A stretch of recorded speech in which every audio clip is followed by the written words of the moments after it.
Në librin Portreti Dorian Grayt, Lord Henry Wotton deklaron: thuhet se ngjarjet e mëdha të njerëzimit të zhvillohen në shpirt, dhe në shpirt, vetëm në shpirt, kryhen mëkatet e mëdha të njerëzimit. Mirë se erdhët në kanalin tim, të dashur dëgjues. Një filxhan çaj, Catherine Mansfield.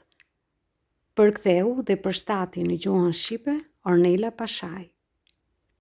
Rosemary Fell nuk ishte tamam e bukur. Jo, nuk mund ta quajë të bukur. E ishme? Po, nëse do ta merrje në veçanti çdo tipar të saj. Por pse të ishe kaq mizor sa të coptojë një njeri në tipare të veçuara? Ajo ishte e re, e shkëlqyer, mjaft moderne, e veshur me shije të përsosur dhe çuditërisht e lexuar në librat më të rinj të kohës. Festat që ajo organizonte ishin përzierja më e këndshme e njerëzve vërtet të rëndësishëm dhe artistëve. Rosemary ishte martuar prej 2 vitesh dhe i shoqi e adhuronte pa mas. Ishin të pasur, vërtet të pasur, jo thjesht të kamur e të rehatuar, gjë që t'i gëllon e rëndomt dhe e pakëndshme, si të flisje për gjyshrit e tu.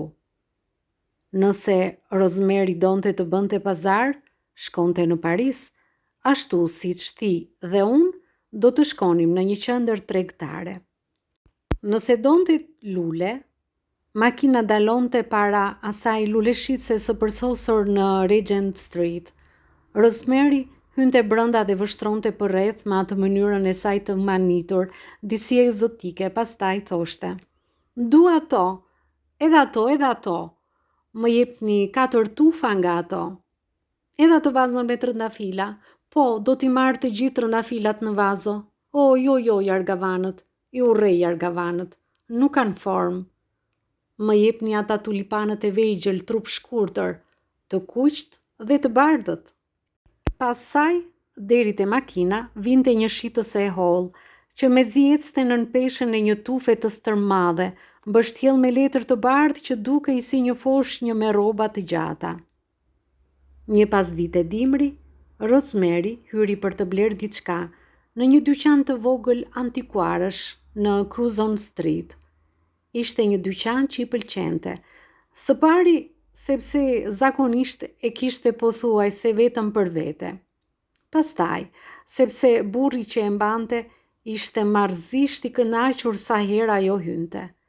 Fytyra i ndriçonte, përplaste duart, ishte aq i gëzuar sa mezi nxirrte zë. Lajka, sigurisht. Megjithatë, kishte diçka. E shihni zonjë? Shpjegonte ai me zërin e tij të ulët e plot nderim. Unë i dua sendet e mia. Më mirë të mos ndahesha prej tyre se sa t'ja shisja dikujt që nuk di t'i çmoj, dikujt që nuk e ka të ndjenjën e hollë, aq të rrallë. Duke marrë frym thellë, ai shpalosi një katror të vogël kadifeje blu dhe vendosi mbi banakun prej xhami me majat e gishtave të tij të zbehtë.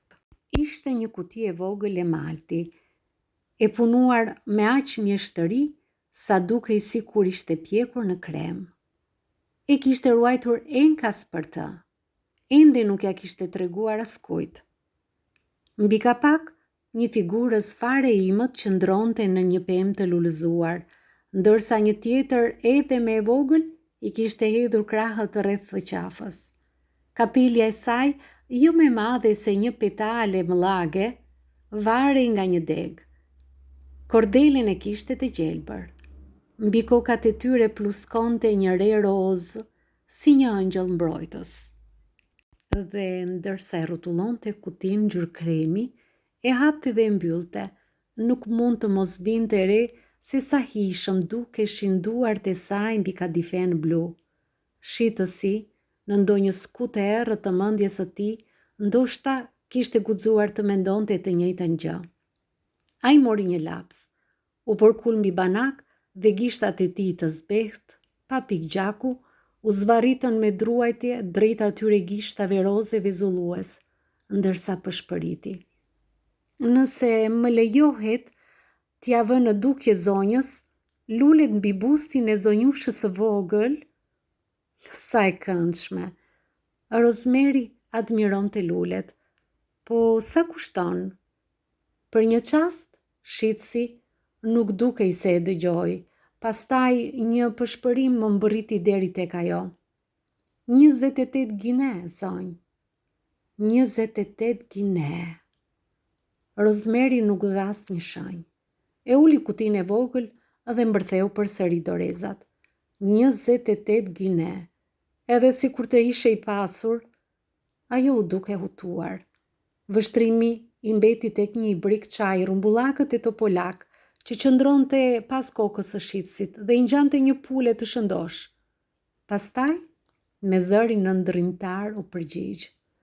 E po ruajeni për mua mirë? Do ta bëni? Unë do... Por shitësi ishte përkulur tashmë, sigurisht do t'ishte i gatshëm ta ruante për të përgjithmonë.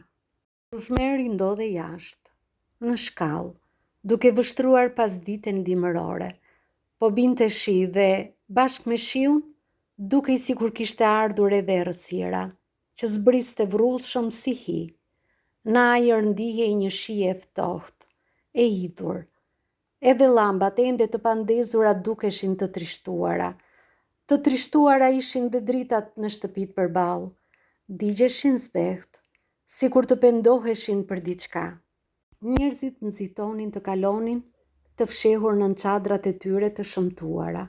Rosemary ndjeu një dhimbje të çuditshme. E shtrëngoi manfën prek zofi pas gjoksit. Uroi të kishte edhe kutinë e vogël. Sigurisht, makina ishte aty, mjaftonte të kalonte trotuarin, por prap së prap ajo priti. Ka qaste të tmerrshme në jetë, kur del nga streha, vështron jashtë dhe gjithçka të duket e kopshme. Nuk duhet u dorëzohesh, duhet të shkosh në shtëpi dhe të pish një çaj veçanërisht të mirë. Por pikërisht kur po mendonte këtë, një vajzë e re, e hollë e errët si një hije, nga kishte dal vallë. U gjend pranë brylit të Rosemaryt dhe me një zë si psherëtim pothuajsi si një ngashërim tha: "Zonjë, a mund t'ju flas për një çast?" "Të flasësh me mua?" Rosemary u kthye. Pa një krijesë të drobitur, një vajzë të re me sy të mëdhenj që shprehnin frikë, jo më e madhe se ajo vetë, që shtrëngonte pas jakës së paltos duart e skuqura dhe dridhej sikur sapo të kishte dal nga uji. "Zonjë", belbëzoi zëri, "a do të më jepnit disa qindarka për një filxhan çaji?" Një filxhan çaji? Kishte diçka të thjeshtë, të sinqert në atë zë, nuk ishte as pak zëri një lypseje. "A nuk keni asnjë qindark?" e pyeti Rosemary. Vajza tundi kokën. "Sa kushton një filxhan çaji?" e pyeti Rosemary përsëri. "Nuk e di, zonjë, nuk kam pirë kur çaj në ndonjë vend të tillë." "E po, eja me mua dhe do të pish çaj në shtëpinë time, eja." Vajza u tërhoqe trembur. Madje për një çast pushoi dhe së dridhuri. Rosemary zgjati dorën dhe i preku krahun. "E kam seriozisht", tha ajo duke buzëqeshur, dhe ndjeu sa e thjeshtë dhe e mirë ishte buzëqeshja e saj. "Pse, nuk do?" Eja tani me mua në shtëpi, me makinën time." Ju nuk e kini me të vërtetë, zonjë," tha vajza, dhe në zërin e saj ndihej dhimbje. "Por e kam," i tha Rosemary. "Dua që të vish, dua të bëj qefin, eja me mua." Vajza vuri gishtat e buzët dhe e përpiu Rosemary me vështrim. Ju nuk po më çoni në polici?" belbëzoi ajo. "Në polici?" Rosemary shpërtheu në të qeshura. "Pse duhet jem kaq mizore?" "Jo, dua vetëm të ngroh dhe të dëgjoj. Çfarëdo që të duash të më tregosh." Njerëzit e uritur drejtohen lehtë. Shërbëtori hapi derën e makinës dhe pak qaste më vonë, ato po rrëshqisnin përmes muskut. Ja, tha Rosemary. Ndjeu një lloj nkadhenjimi, ndërsa futi dorën në manfën prej kadifeje. Teksa vështronte robëreshën e vogël që kishte zënë në rrjetën e saj, mund të kishte thënë, tani të kapa, por sigurisht ajo e kishte me dashamirësi, madje më me shumë se dashamirësi. Ajo do t'i provonte kësaj vajze se në jetë ndodhnin gjëra të mrekullueshme, se zanat e mira ekzistonin vërtet, se njerëzit e pasur kishin zemër, dhe se gratë ishin motra. U kthye vrullshëm dhe tha, mos u tremb, në fund të fundit pse mos të vish me mua, të dyja jemi gra, nëse unë jam më me fat se ti duhet të presësh që... Për fat, pikërisht në atë qast, sepse as vetë nuk e dinte se si do ta përfundonte fjalin, makina ndaloi. Razilja, dera u hap dhe me një lëvizje mbrojtëse, thuajse përqafuese, Rosemary e tërhoqi vajzën brenda në sallë. Ngrohtësi, butësi, dritë, një aromë ëmbël, të gjitha ato gjëra aq të zakonshme për të. Rosemary e shihte se si përjetonte vajza. Ishte emocionuese. Ajo ndiej si një vajzë e vogël e pasur në dhomën e saj të lodrave, me të gjitha dollapet për t'i hapur dhe të gjitha kutit për t'i zbrazur. Eja lart, tha Rosemary, e paduruar të fillonte të tregohej bujare. Eja në dhomën time. Përveç kësaj, ajo donte ta kursente atë krijesë të mirë nga vështrimet e shërbëtorëve. Ndërsa ngjiteshin shkallëve, vendosi të mos e thërriste as zhanën, por t'ja ishte vetë rrobat. Gjëja më e rëndësishme ishte të sillej natyrshëm. Ja ku jemi, thirri sërish Rosemary, kur arritën në dhomën e saj të madhe të bukur të gjumit. Perdet ishin të mbyllura.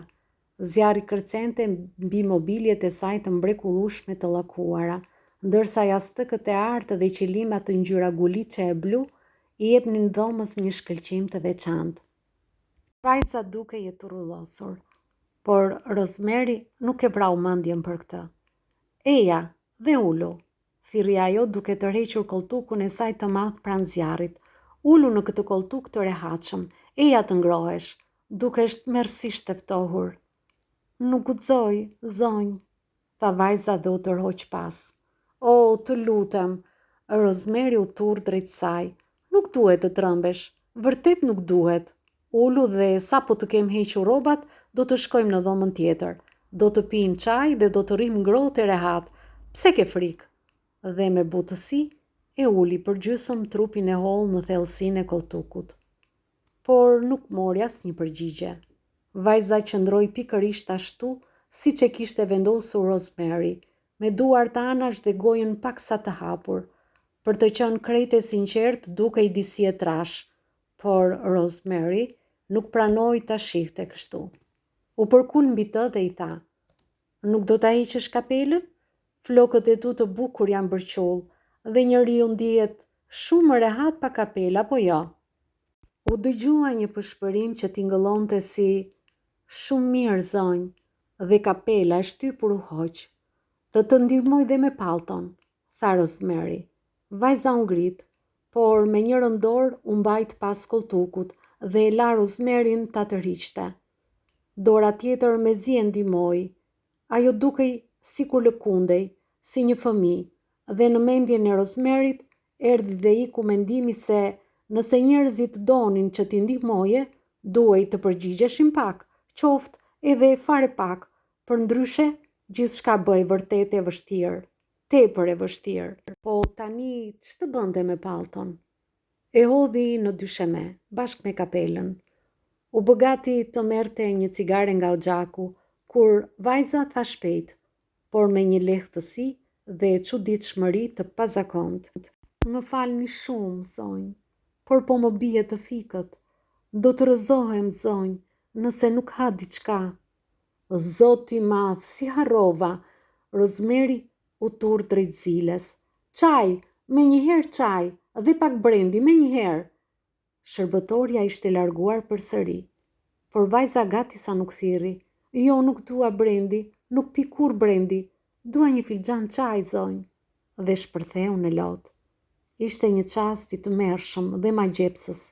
Rosemary u gjunjëzua pron koltukut të saj.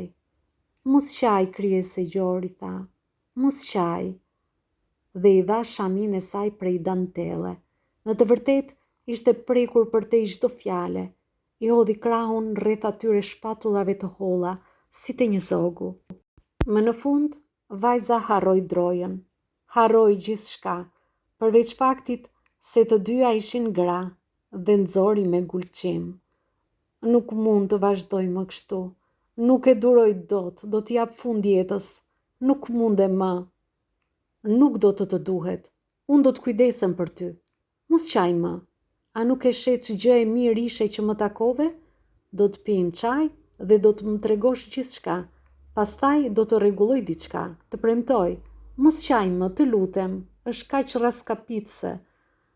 Vajza ndaloi se qari pikërisht në kohë që Rosemary të ngrihej, përpara se të vinte çaji.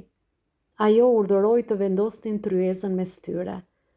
E goditi krijesën e gjorë me gjithçka, me të gjitha sanduiçet, me bukë gjalp, dhe sa herë që filxhani i saj zbrazej, Rosemary ja mbushte përsëri me çaj, ajk dhe sheqer. Njerëzit gjithmonë thoshin se sheqeri ishte kaq ushqyes. Sa për veten, Rosemary nuk hëngri asgjë, vetëm pinte cigare dhe kthente kokën me takt, që tjetra të mos ndihej në siklet. Dhe në të vërtet, efekti i atij vakti të lehtë ishte i mrekullueshëm. Kur tryeza e çajit u hoq, një qenie e re, një krijesë brishte lehtë, me flokë të ngatruar, buzë të errta dhe sy të thellë të ndriçuar, u mbështet në koltukun e madh, në një plogështi të ëmbël, duke vështruar flakët. Rosemary ndezi një cigare tjetër. Kishte ardhur koha të fillonte bisedën. Kur ke ngrënë për herë të fundit? E pyeti me zë të butë. Por në atë çast, doreza e derës u rrotullua. Rosemary, a mund të hyj? Ishte Filipi. Sigurisht? Ai hyri. Oh, më falni shumë, tha dhe ndaloi, duke vështruar i habitur. Nuk ka asgjë për të shqetësuar, tha Rosemary duke buzëqeshur. Kjo është shoqja ime, zonjusha Smith, zonjë, tha figura e plogësht, e cila, në mënyrë të çuditshme, rinte e palëvizur dhe nuk kishte frikë. Smith, tha Rosemary, do të bëjmë një bisedë vogël. Oh, po, tha Filipi, patjetër. Syri i tij kapi pallton dhe kapelën mbi dysheme. Ai shkoi pranë zjarrit dhe i ktheu shpinën. Vështroi duar dhe çizmet e saj. Pastaj përsëri Rosemaryn.